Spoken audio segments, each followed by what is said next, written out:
Everyone, this is Latika.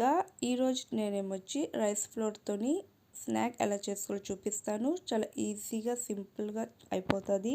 పిల్లలైతే చాలా ఇష్టంగా తింటారు. ఇంకా మనం ప్రాసెస్లోకి వెళ్ళిపోదాం. ముందుగా మనం ఒక మిక్సింగ్ బౌల్ తీసుకొని దాంట్లో 2 పొటాటోస్ని బాయిల్ చేసినవి తీసుకున్నాను. అవి మీడియం సైజ్. సో ఆ 2 పొటాటోస్ మనం ఇక్కడ గ్రేట్ చేసుకోవాలి.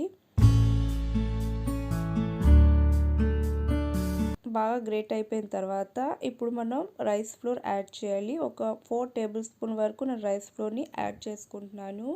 అలాగే ఫ్రెష్ కొరియండర్ లీవ్స్ ఏమొచ్చి కొంచెం, సాల్ట్ ఏమొచ్చి సరిపడంత, అంటే ఒక 1/2 టేబుల్ స్పూన్ వరకు సరిపోతుంది. నెక్స్ట్ రెడ్ చిల్లీ ఫ్లేక్స్ ఒక 1/2 టేబుల్ స్పూన్, అలాగే చాట్ మసాలా ఒక 1/2 టేబుల్ స్పూన్. ఇప్పుడు మనం ఇదన్నీ ఇంగ్రీడియంట్స్ని బాగా కలుపుకోవాలి. కొంచెం మనకి డో ప్రిపేర్ అయిన వరకు దీన్ని బాగా కలపాలి. సో ఇలా ప్రిపేర్ అయిపోతుంది కదా, అయినా సరే మన చేతికి ఇది అంటుకుంటూ ఉంటుంది. సో మనం ఒక 1/2 టేబుల్ స్పూన్ వరకు ఆయిల్ని యాడ్ చేసుకోవచ్చు. సో అలా ఆయిల్ని యాడ్ చేసుకుంటే మన చేతులకి అంటుకోవద్దు. ఇంకా మనం ఏ షేప్లో చేసుకుంటే ఆ షేప్లో అవుతుంది. సో ఇది ఒక స్మూత్గా ప్రిపేర్ చేసుకోవాలి. నెక్స్ట్ ఒక బౌల్లోని గ్రేటెడ్ చీజ్ని తీసుకున్నాను. మీరు ఏ చీజ్ అయినా యూస్ చేయొచ్చు. అందులో ఒక 1/2 టేబుల్ స్పూన్ వరకు రెడ్ చిల్లీ ఫ్లేక్స్ యాడ్ చేశాను. అలాగే ఒక 1/2 టేబుల్ స్పూన్ వరకు పిజ్జా ఆర్గానో తీసుకున్నాను. పూర్తిగా ఆప్షనల్. నెక్స్ట్ ఏమొచ్చి కొరియండర్ లీవ్స్ని కొంచెం యాడ్ చేసుకున్నాను. ఇప్పుడు ఇదంతటిని బాగా కలుపుకోవాలి. ఇప్పుడు మనం ముందుగా ప్రిపేర్ చేసుకున్న డోని కొంచెం కలుపుతూ వీడియోలో ఎలా చూపిస్తారో అలానే షేప్ ఇచ్చుకోవాలి.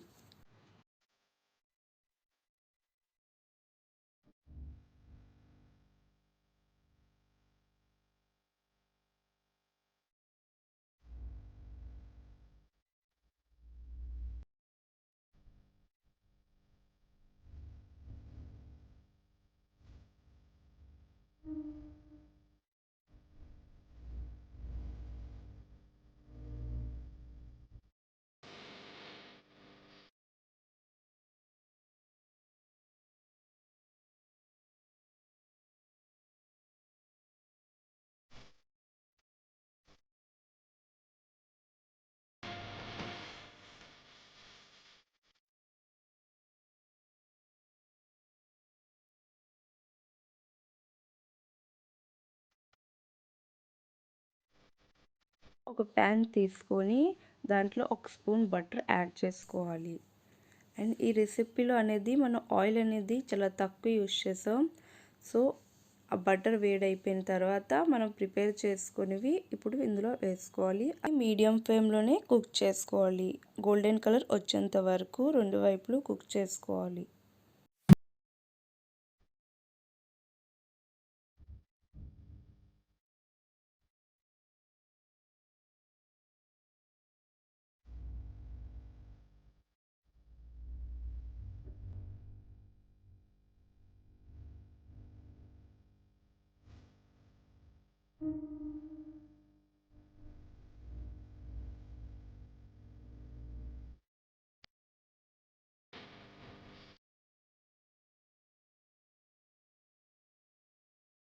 మన స్నాక్ అనేది రెడీ అయిపోయింది.